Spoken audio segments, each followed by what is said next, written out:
Israel के केंद्रीय शहर बेट याम में गुरुवार शाम एक के बाद एक कई धमाके हुए। इजरायली पुलिस ने कहा कि इन हमलों में कोई घायल नहीं हुआ है, लेकिन ये बड़े आतंकी हमले थे। पीएम नेतन्याहू ने विस्फोट के बाद रक्षा मंत्री, सेना प्रमुख और शिन बेट और पुलिस आयुक्त से मुलाकात की। पुलिस ने एक बयान में कहा कि बेट याम में विभिन्न स्थानों पर हुई कई बसों में विस्फोट की जांच की जा रही है। इजराइल के प्रधानमंत्री बेंजामिन नेतन्याहू ने गुरुवार को तेल अवीव के करीब बसों पर विस्फोटों के बाद वेस्ट बैंक में गहन ऑपरेशन करने के लिए सेना को निर्देश दिया, जिसे नेतन्याहू के कार्यालय ने बड़े पैमाने पर हमले का प्रयास बताया। किसी के हताहत होने की सूचना नहीं है। इजरायली पुलिस ने कहा कि तेल अवीव के बाहर 2 इजरायली उपनगरों में 3 बसों में विस्फोट हुए थे और 4 विस्फोटक उपकरण पाए गए थे। स्थानीय मीडिया ने बताया कि विस्फोट डिपो में बसों में हुए थे और वो खाली थी। बयान में कहा गया कि संदिग्धों की तलाश के लिए बड़े पैमाने पर पुलिस बल तैनात किया गया है।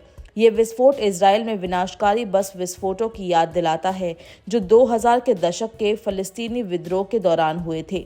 हालांकि ऐसे हमले अब दुर्लभ हैं। पुलिस ने बयान में कहा कि पुलिस की बम निरोधक इकाइयां अतिरिक्त संदिग्ध वस्तुओं की तलाश कर रही है। हम जनता से क्षेत्र से बचने और किसी भी संदिग्ध वस्तु के प्रति सतर्क रहने का आग्रह कर रहे हैं।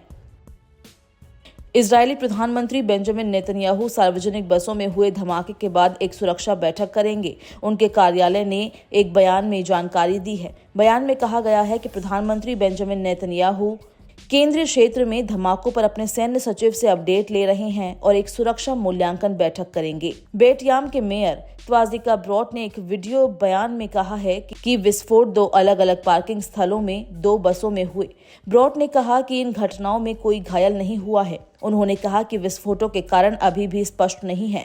कुछ इजरायली नेटवर्क द्वारा प्रसारित टेलीविजन फुटेज में एक पूरी तरह से जली हुई बस दिखाई दे रही थी, जबकि एक अन्य में आग लगी हुई थी। इजरायली सेना पिछले 1 महीने से वेस्ट बैंक में बड़े पैमाने पर सैन्य अभियान चला रही है और उसका कहना है कि वो आतंकवादियों को निशाना बना रही है।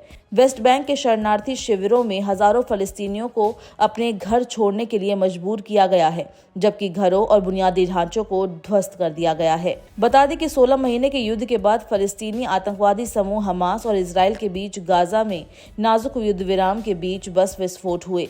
हमास ने गुरुवार को 4 बंधकों के शव रिहा कर दिए। इजराइल और हमास द्वारा उल्लंघन के आरोपों के बावजूद 19 जनवरी को लागू होने के बाद से युद्ध विराम कायम है।